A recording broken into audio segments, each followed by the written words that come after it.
2022, a wild, wacky, and wonderful year for movies. And with only one day left after 365 days, 2 film festivals, and a total of 232 films watched, it's time to look back and celebrate the films we take with us for the rest of our lives.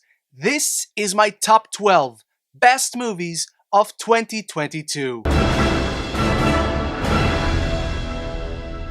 Welcome back, movie fans. It is the most wonderful time of the year, the time we remember and reminisce the best movies gave to us in 2022. After bidding adieu to the worst films of the year, it's time to celebrate, to leave off the year on a grand high note. And like with any list, this isn't a right list, this is just my list. These are the movies that resonated with me, that emotionally connected with who I am and my experiences, gave me what I was looking for. So I cannot wait for the fun part, where you share your list for best movies of 2022 in the comments below, and let me know why those films mean so much to you. Also, throughout the year, I reviewed every single film on this list, and there's a link for each review in the description below.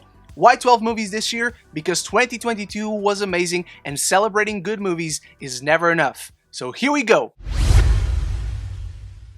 Elvis, a beautifully crafted epic odyssey of triumph and tragedy. Equal parts an intimate portrayal of a musical legend and a grand deep dive into the ever-changing American culture, music, and iconography. Poetically brought to life by Baz Luhrmann's dazzling and high-energy sensibilities, who feels as born to tell this story as Austin Butler was to play the king of rock and roll, who brings to the screen the icon's outer splendor and inner pain, taking us on a journey through his epic rise and devastating fall. The result is an electrifying, mythic, emotional, and larger-than-life film, fitting to the immortal legend himself.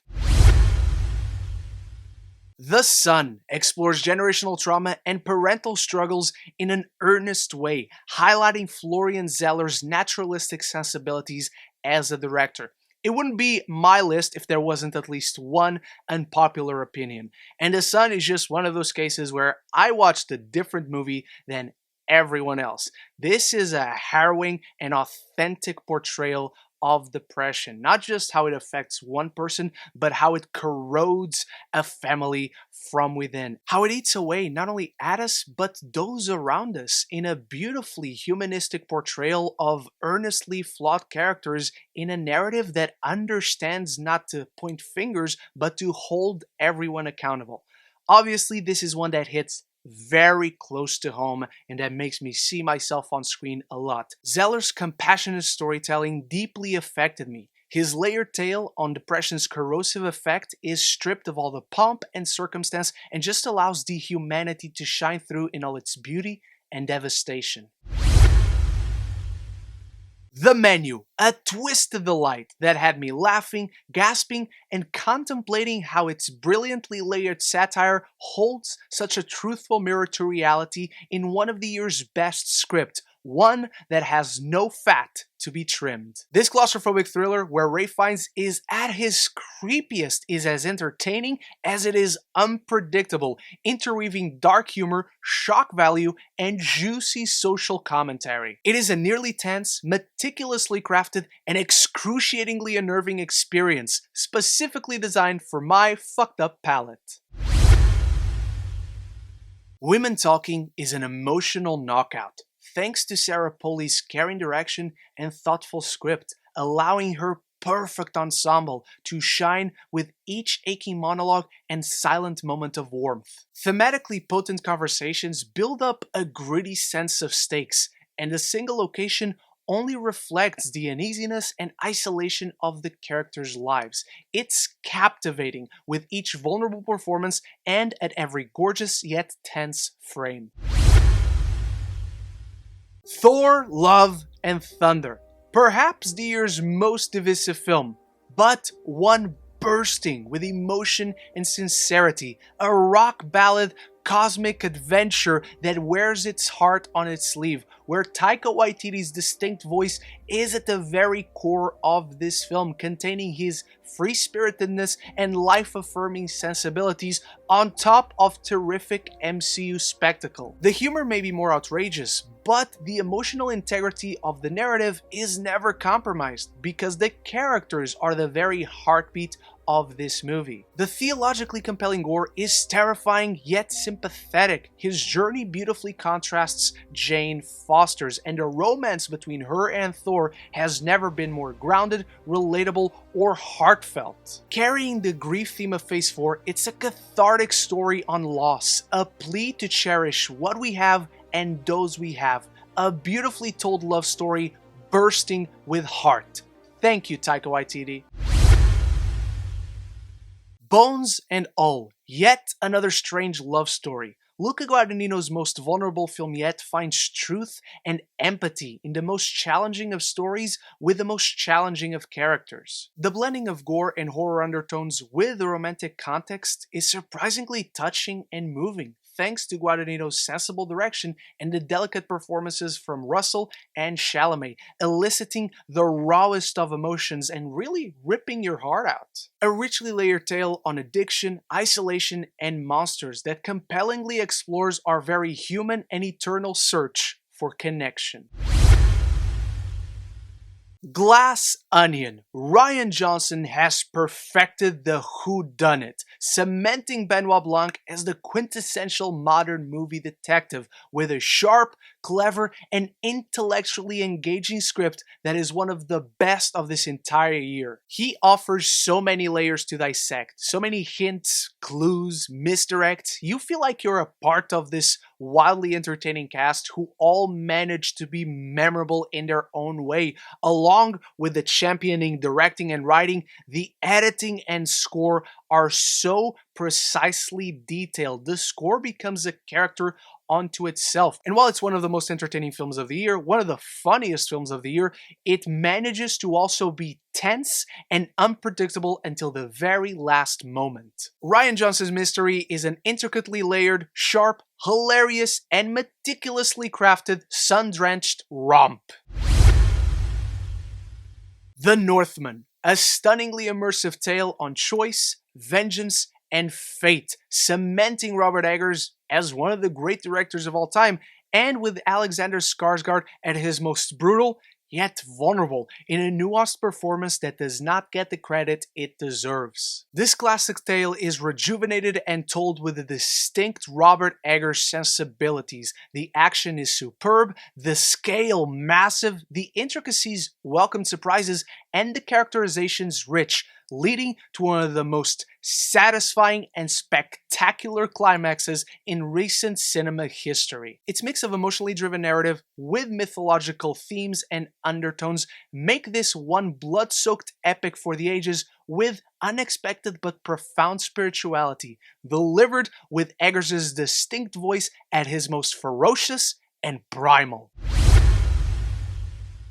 The Fablements offers us a personal and vulnerable look at Steven Spielberg, not the legend, but the young dreamer, as he takes us on a nostalgic, moving journey through his childhood and formative years, exploring his love for his family and for cinema, embracing the laughs and the joys, but bravely not shying away from the sorrows and tears. Here, it's his voice that, like in many of his all-time classics, makes The Fablements special. It's an insightful look that captures the awe, splendor, and magic of the movies that we can all relate to. It's that Spielberg human touch that makes his art soar. You cannot help but fall in love with this therapeutic and deeply intimate journey on Spielberg's filmmaking desires, where day-to-day existential chaos and uncertainty can be controlled. It's like this Spielberg guy knows what he's doing. Real quick, before we dive into the top 3, don't forget the fun part, where you share your lists for best films of the year in the comments below. Also, if you're enjoying this list, there's many more like it on this playlist right up here. I rank the comic book movies of the year, the animated movies of the year, the worst movies of the year, and a few short lists here and there with more to come. If you're enjoying this list, if you enjoy list content like that, and if you want to talk more movies and TV, this is the place to be, so consider clicking that subscribe button and you won't miss any future conversations on your favorite movies and TV. The Batman, a gripping, hard-boiled neo-noir exploring the dichotomy of Bruce Wayne and Batman in ways we've never seen. Matt Reeves finally makes Gotham City a character unto itself, crafting a love letter to the genre, but to the mythos of Batman. The result is not just one of the best movies of the year, but one of the best thrillers, one of the best noirs, one of the best Batman movies, and one of the best comic book movies ever made. Robert Pattinson utterly disappears into this role, much like Bruce Wayne has disappeared under the metaphorical cowl of the Batman. This is a vengeful spirit, a monster on the loose, in the shadows, hunting for prey.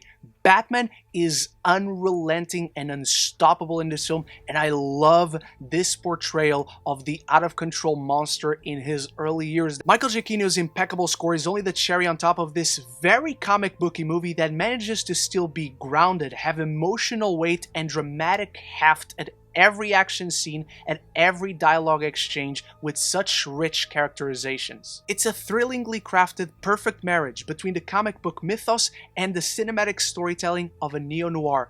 Batman never felt as faithful to his origins. Babylon, Damien Chazelle's profound antithesis to La La Land. A powerful deconstruction and exposure on the nightmarish truth behind the culture and system of Hollywood. Chazelle's voice is now bolder and unafraid. In Babylon, Hollywood is an irresistible drug that sucks dry the passion, imagination, and drive of dreamers, revealing heartfelt and heartbreaking layers that prove his love and admiration for what the art can offer. Chazelle understands the magical spell movies cast on our emotions. He understands what makes movies matter. Babylon is the quintessential Hollywood epic of our time, and the mesmerizing immensity of his message is fully intoxicating. Chazelle's epic on our quest for immortality is as heartfelt as it is unforgettable. It's the reason why we go to the movies. But there's maybe one film that gave me the better experience.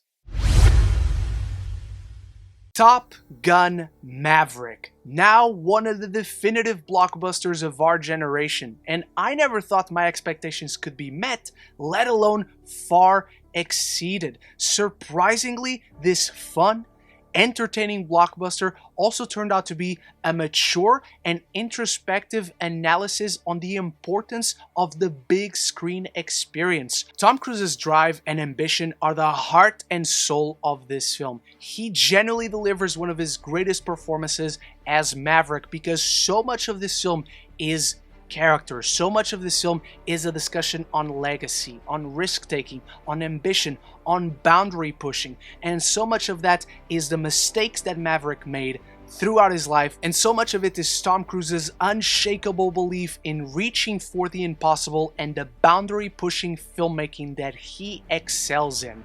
The champion here, however, is Joseph Kosinski's direction.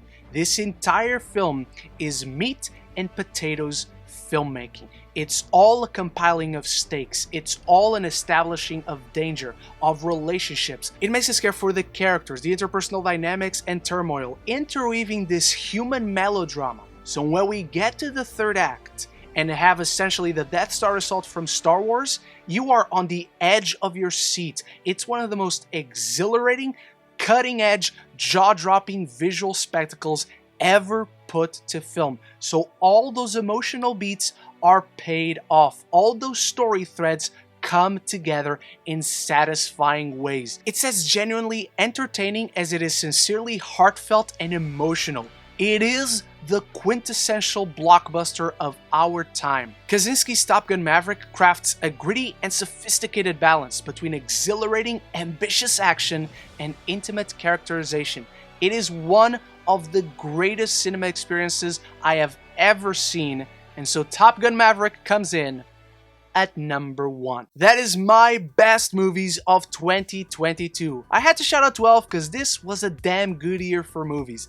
Thank you so much for watching. I cannot wait to see what makes your list, and big shout out to my channel members for always supporting the channel. I'll be back very soon with my most anticipated films for 2023, so until then, love each other and love the movies.